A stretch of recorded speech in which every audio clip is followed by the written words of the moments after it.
17. Here we have Royal Shot. She's a 2-year-old now, as we said. When she first came, she was quite a chunky, before you just stand up there, Regal please. Chamber, yes. Sorry? Regal Chamber. That's it. She's very closely related to a good horse called Regal Chamber. It went around the slipper, and I think she made a place in the slipper, and the whole family, a Group 1 sort of family. This filly was a little bit on the chunky side, and she's taking time to develop. The few times through, she wasn't showing a real lot the first few times, but in the last preparation, you can see she's developing.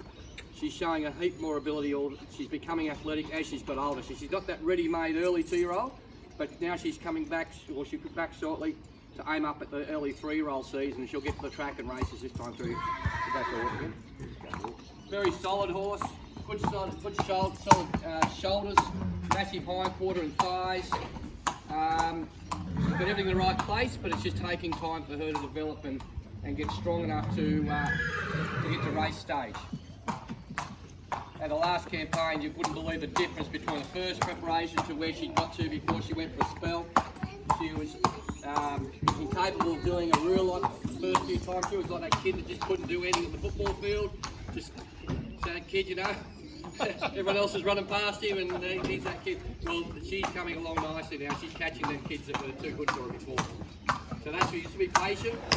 They don't all go their first time through, but she certainly improved. I reckon if she improves as much this time through as what she did last time, then who knows where she's going to end up. I actually was talking to the crew this morning about her, and I said, she's going to be that horse where we're all going to laugh and say, remember when she first came back? When she first came in and we were all concerned? Now look at her now. But she's strong, she's still very immature still. She's got probably another year of growth left in her, but everything's in the right place. And she's got that pedigree, which is saying the boys have bought a horse with a pedigree that if she wins a decent race, she's worth so much at stud. She's got black type back deep through her veins that her foals will be worth a lot of money. The way the sales are going at the moment, you'd actually rather be selling horses than buying. It's so hard to buy a horse. I think there's a Weanley, which is this big, bought $1 million last week at the sales in Brisbane. So look out.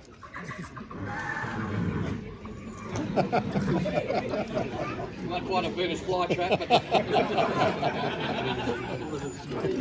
I'll keep his jaw. So we're hoping for this filly to come good, and instead the yearling sales are through the roof, and I reckon that we've done really well to buy. When you'll see these yearlings come out, and you look at the comparison to what these horses are bringing going forward, now's the time to buy, because I'm really worried that going forward next year, the average Joe Blow will be very hard to buy a horse. It's a sale, the horses are going through the roof. I don't know what it is, whether it's COVID or people have got too much money, but horses are bringing more than what they're worth, so now's the time to buy. Anyone want to get a photo with the girl? We'll get a photo down that back corner. We usually do.